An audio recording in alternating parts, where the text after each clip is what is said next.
ဒီချင်းကမိသားစုကညာအားလုံးကိုလက်နာခံပြီးတန်ရာတို့တိတ်တိတ်လေးပဲဖုန်းကွယ်ထားတယ်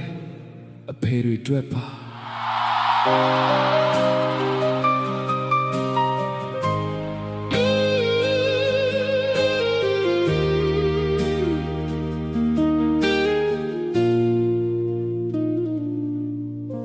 မနဲ့မမလေးရင်လို့တော့ရတယ်နေဘူးမောရွာလေမနာ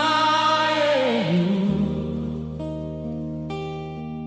လက်တွေ့ချမ်းပြီးခန္ဓာကိုယ်ပင်ပန်းပေမဲ့သာသမီမျက်နှာမြင်ရဲ့အားရှိတယ်မင်းစားဝဲချွေရခဲ့တဲ့နေတွေကိုအိမ်မက်တွေကိုဖြောင်းထားခဲ့တဲ့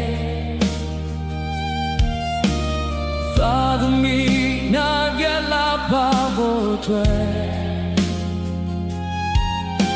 အဖေဘဝကမြဲပေးစားနေတဲ့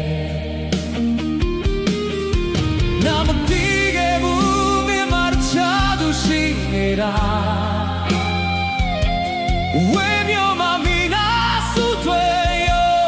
ခံရဲ့ဖေးဆိုတာအမြဲတမ်းတော့ဖေးကပဲ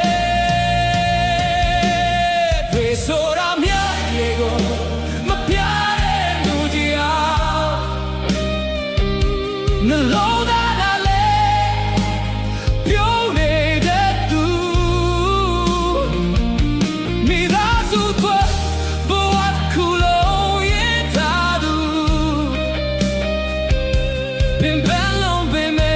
မပြောဘူးအားကလုံးပင်မဲ့မငိုဘူးသာသမီလေးတွေပြောဖို့ထွက်အဖေကတိတ်တိတ်လေးခံရတယ်ဝင်းမျိုးမှာတယောက်တည်းလုံးလုံး